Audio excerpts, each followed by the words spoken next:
Namaste, friends. So moving further on to what is actually running our lives, and is it leading us to flourishing, to thriving, or are we just getting by, running to and fro from the pain pleasure principle, feeling like we got a big win? If we hit the bell today for a feeling of pleasure and I got what I wanted, the principle of getting what I wanted, or are we moving down the path of trying to just get rid of pain? I want to just get this done. Well, that takes us further down the path of understanding. Many people can start to feel guilty, wrong or bad, when it comes to taking responsibility for the health of the physical body. See, becoming truly a creator, we move along the path that we will have to take responsibility for 100% of what is occurring within our field. And our material body is in our field. And we need to understand this conundrum that can seem paradoxical in what does it mean to really take responsibility for my physical health. If I have a pain in my body, or if there's been a diagnosis of some sort, that how do I step out of this blame, judgment, division of self? Well, the answer really is in that question. And that the answer is in the question because I want you to understand that the only way that we're going to grow, that we're going to expand, that we're going to evolve and flourish is we have to also see that guilt. We have to also see the division and the judgment. Because, my friends, when we are able to come into a space that we can allow ourselves to see that guilt, that's the same vibration. That's the same force behind disorder or dis-ease. See, a lot of times to get out of the pain of accepting responsibility, because our tendency is to go into division, judgment, and blame. Because of that tendency, well then that dis-ease, that disorder, that which has been manifested is like the golden book of answers that's been handed to us to say, look at how you're responding to what it means to take responsibility for this. Look at how you're responding. Are you judging yourself? Are you blaming yourself? Are you shaming yourself? Are you putting yourself down? And remember guys, everything is energy. Dis-ease is energy, disorder is energy, and health, vitality, and vibrancy is a frequency. One is a lower frequency than the other.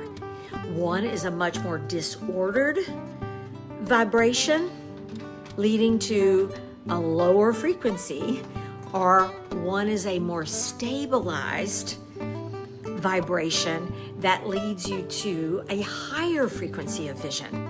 So when I'm able to raise that, when I'm able to stabilize that, well, how do I stabilize it? Well, this is how dis-ease, pain, and the things that we see as, that we don't care for, pushing it out, it's in that moment that acceptance has meaning for you. It'll start to have meaning because it's in that place of going, wait a minute. Okay, trigger. What is that trigger? That trigger is my vibration is very disordered, it's unstable. What vibration am I speaking of? Thought world. The way that I'm thinking about this, and the way that I'm viewing this, and the way that I'm thinking about this is a disordered way of viewing it, so that my vibration, my energy field can become very disordered. Instead, though, I go, I see you. I see what's happening. That is the old pattern. That's the old habits. See, habits of the material body, and the way that our material body thinks, moves, breathes, the way it all functions, for most of us, it has become a habit. And of course, we're going to have some involuntary movements, like we want our heart to be in the habit of beating. However, does it beat well? Is the rhythm of the heart following a pattern of a vibration that's disordered, arrhythmic, or is the rhythm of the heart rhythmic? Can I raise my frequency, my heart beat faster, and I can, boom, bring it right back where I want it again? All of that expands into our field as the same behavior. The thing is, though, is that most people have habits in the physical body that are divisive. They are disorderly. They're disease-provoking. And the way I'm going to need to respond to that is I'm going to bring a different order and way of viewing it. So I've got to see the trigger. I can see that trigger as a catalyst, or I can see it as a judgment that takes me down. You have to choose. This is why not everybody's really ready often for this blame versus accepting responsibility as cause. Not a lot of people. We're talking, you're probably a very small percentage in the world that's really ready to see this. But to be able to see it, I can then go, wait a minute, I'm a catalyst. But this is why we want to train our physiology through breath-aligned movement. And from breath-aligned movement, we want to get our mind starts to come in order to where we can go, seeing. And hence the purpose for and the importance of the heavy training on meditation in this, because we've got to get the mind in order with the breath body, in order with the physical body, to be able to move into that higher place of acceptance and to unpack what that really means. Acceptance consists of two principles. One is tapas, discipline. Discipline is not punishment. To the blaming mind, one sees discipline as punishment. To the upper level, where our body is aligned with breath, aligned with mind in this synergistic way, see, the opposite of acceptance is punishment. I'm going to look at myself. I'm going to look at this diagnosis. I'm going to look at this disorder that I've created in my life, or this whatever it is that's going on. And through the old pattern of what I've learned, I'm going to look at that. And punishment is simply division. It's a habit that is ingrained in many people's physical cellular structure of punishment and division, that is judgment of the mind swimming through breath body. So from mind, judgment, moving through breath body, moving to physical body, and nervous system reacting back into the old cortisol, norepinephrine, into that back old way, which created the disorder in the first place. I have to be able to hear the truth of what's occurring, the truth being, I move into my higher state of being and I accept full responsibility as cause. As cause means I also have the power to move into the dynamic of healing and of healing all frequency bands of my field. I have the ability, I have the power to, and we all do, we have the power of healing. Now, defining healing is something that we'll be talking about at another time. But being able to move into that healing, and then from there, from that space, number one, trigger, I become a catalyst for that energy through acceptance. From acceptance is coming into and away from punishment to discipline. Discipline is to be a disciple in this field of my being. Because disciple is also devotion. It's a form of love. It aligns with the threefold order of the soul, which is love, light, and the deep desire for life, which means a deep desire to grow and evolve. And then from there, from that space, then I shift to my next step, which for many of you that are familiar with Vichara, you're moving into the fourth, which the fourth stage or the fourth step in that is that then we're able to look toward our expansive nature, us Me is aligned with the universe. Me is a soul on a mission. You know, I've got to align with whatever I am here to do in the bigger picture, and remember that no matter what's going on in Triggerland, I catalyze it because I remember, what does my soul aligned mission have to do with any of that? I've got a job to do. I've got work to do. I matter. My presence matters. I'm of value, and I need to get after it. And so from there, it's in that space that for me, often I align myself with the universe, and I'm like, dear universe, I am ready for the undoing in any of all perceived issues. Any and all perceived blocks, knots, karma, I am ready for the undoing of these things. I open myself fully and completely. All that is mine by divine right is now released. It reaches me now under grace, under a total state of flow. It is all undone now. As I align myself fully, I release the need for any darker or lower frequencies. I align myself fully. And then in that place, because we're talking about shifting our state from that state of mind, I then come to appreciation.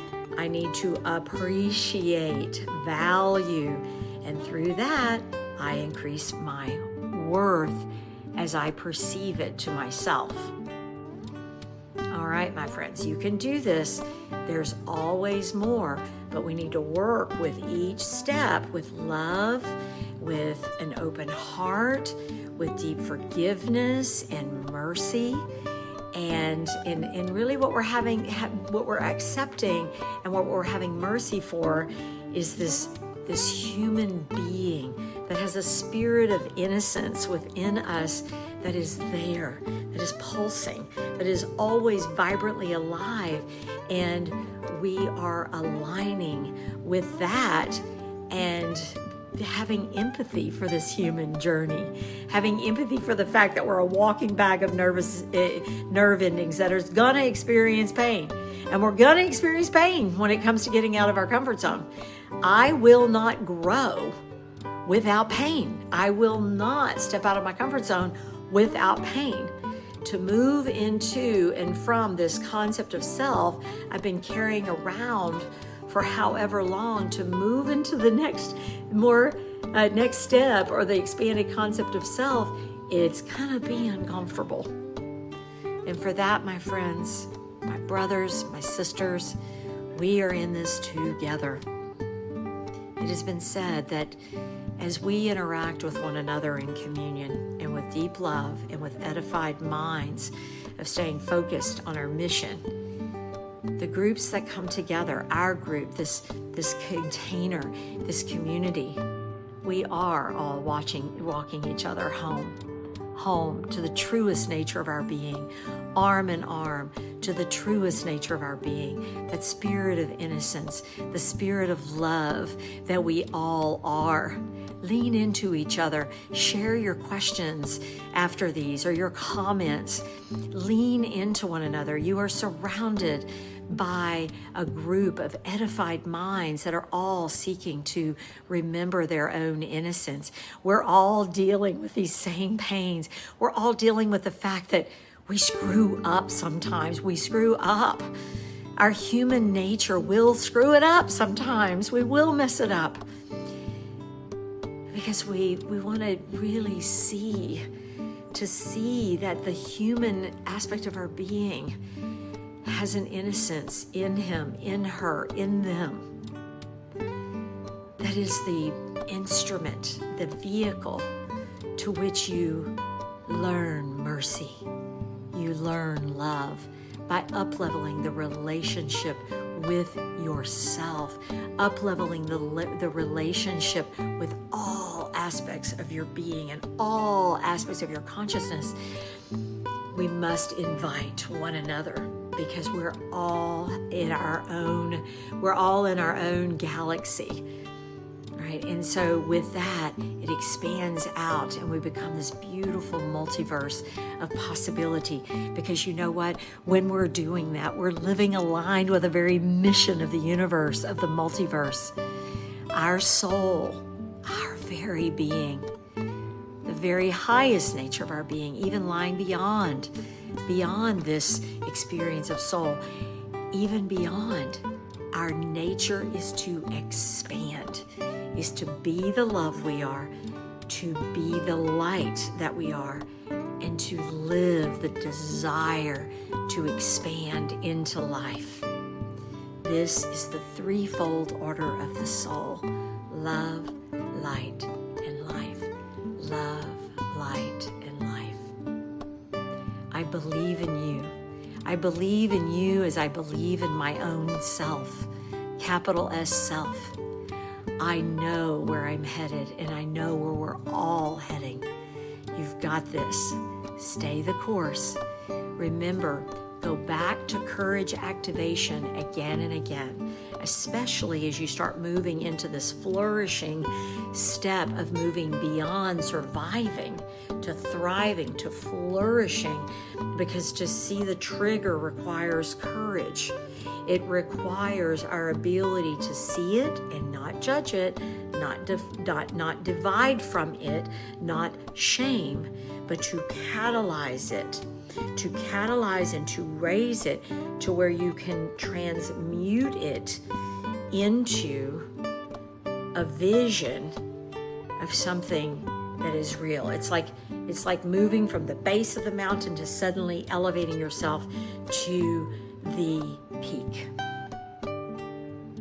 Namaste, friends. Big heart.